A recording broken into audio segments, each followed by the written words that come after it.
Saya sudah puluhan tahun mengenal Prof. Mahfud MD sebagai dosen dan akhirnya menjadi guru besar Fakultas Hukum. Kemudian bergabung di era reformasi, sempat bersama-sama di PAN, Partai Amanat Nasional, walaupun kami berdua sangat sebentar di sana. Lantas kami dapat penugasan dari Gus Dur, Prof. Mahfud sebagai Menteri Pertahanan dan saya sebagai anggota tim asistensi ekonomi Presiden RI. Lantas sempat menjadi anggota DPR Prof. Mahfud, lantas menjadi Ketua Mahkamah Konstitusi, dan akhirnya belakangan ini dalam pemerintahan Jokowi II sebagai Menko Polhukam. Dari pengenalan saya yang sangat panjang ini, nyata sekali Prof. Mahfud adalah sosok yang sangat hangat, pemimpin yang sangat amanah, berintegritas tinggi, dan selalu bersedia dan mau mendengar masukan-masukan dari berbagai kalangan.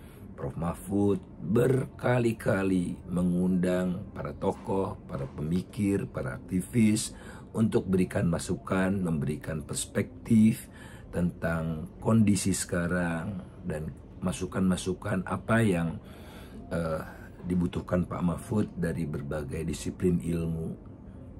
Sangat rendah hati Prof. Mahfud, dan terakhir saya diminta oleh Pak Mahfud sebagai Menko Polhukam bergabung dalam tim percepatan reformasi hukum. Ada 4 pokja, saya diminta mengisi di pokja reformasi hukum agraria dan sumber daya alam. Saya fokuskan di sumber daya alam, tentu saja sesuai dengan pengalaman riset-riset saya, dan juga ditunjuk pada saat yang hampir bersamaan sebagai anggota Satgas TPPU atau Tindak Pidana Pencucian Uang, yang waktu itu sangat menggemparkan, mencapai 389 triliun rupiah. Dari pengalaman ini betul-betul menunjukkan keprihatinan Prof. Mahfud tentang bahaya negeri ini, dan akar masalahnya adalah di institusi, ya, institusi dalam bentuk aturan main, dalam bentuk berbagai macam aspek hukum yang kelihatannya sudah sangat karut-marut dan harus ada reformasi yang mendasar, ya, struktural gitu. Dan akhirnya kami telah menyelesaikan rekomendasi baik sebagai tim percepatan reformasi hukum maupun Satgas TPPU gitu.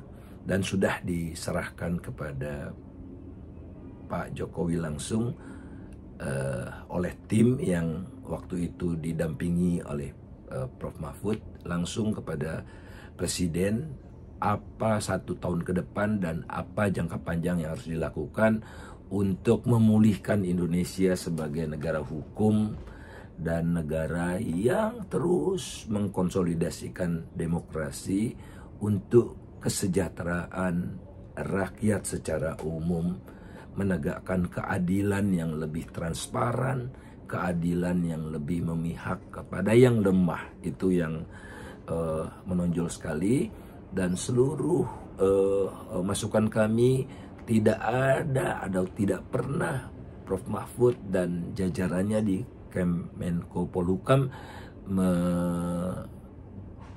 melakukan intervensi, meminta A, B, C, menitip ini, meminta itu, sehingga kami secara luasa yang terdiri dari akademisi dan ahli-ahli di masing-masing bidangnya bekerja secara optimal, dan kami bekerja keras tim ya secara keseluruhan atas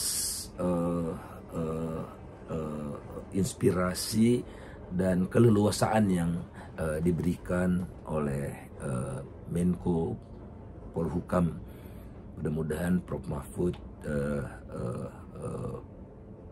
besar sekali ya tenaganya untuk pada suatu ketika nanti menerapkan secara langsung rekomendasi-rekomendasi yang telah dibuat oleh para ahlinya dengan semangat yang luar biasa, dan tentu saja disemangati luar biasa oleh Prof. Mahfud sebagai pemimpin yang memberikan keleluasan kepada kami semua. Dialah sosok yang barangkali kita tunggu-tunggu, dan kerusakan-kerusakan ini terutama adalah di rules of the game, law and order, dan Prof. Mahfud dengan segala pengalaman yang luar biasa dan lengkapnya itu mudah-mudahan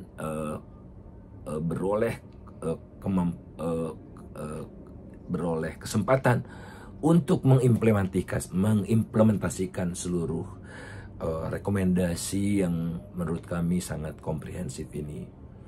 Dan akhirnya Prof. Mahfud dicalonkan menjadi wakil presiden dan merangkap jabatan sebagai Menko Polhukam.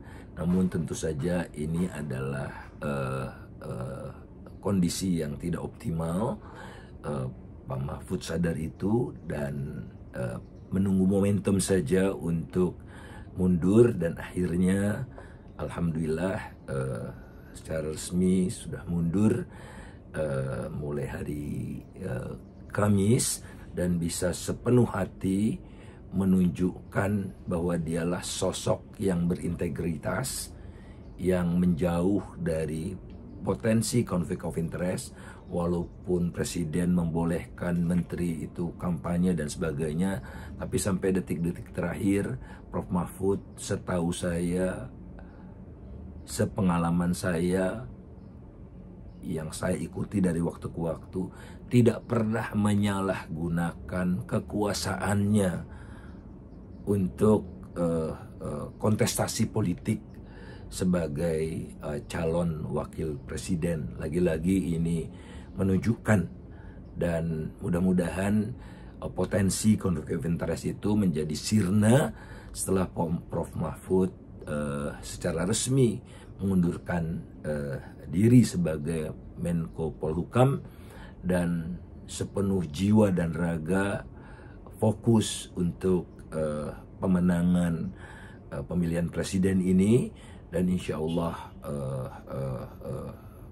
Prof. Mahfud beroleh kesempatan yang luar biasa mendampingi Pak Ganjar untuk betul-betul menata ulang, memperbaiki yang rusak, membangun kembali yang sudah menjadi puing-puing gitu, kerusakan-kerusakan kelembagaan dan tatanan hukum yang terutama rusak dalam 5 tahun terakhir.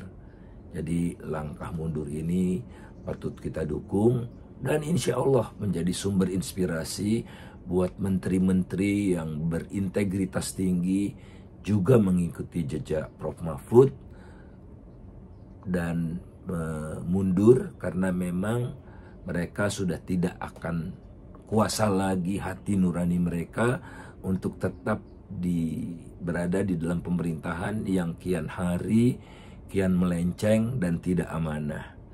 Mudah-mudahan ini menjadi kontribusi yang luar biasa bagi perubahan yang hakiki bagi negeri ini menuju yang lebih baik. Terima kasih.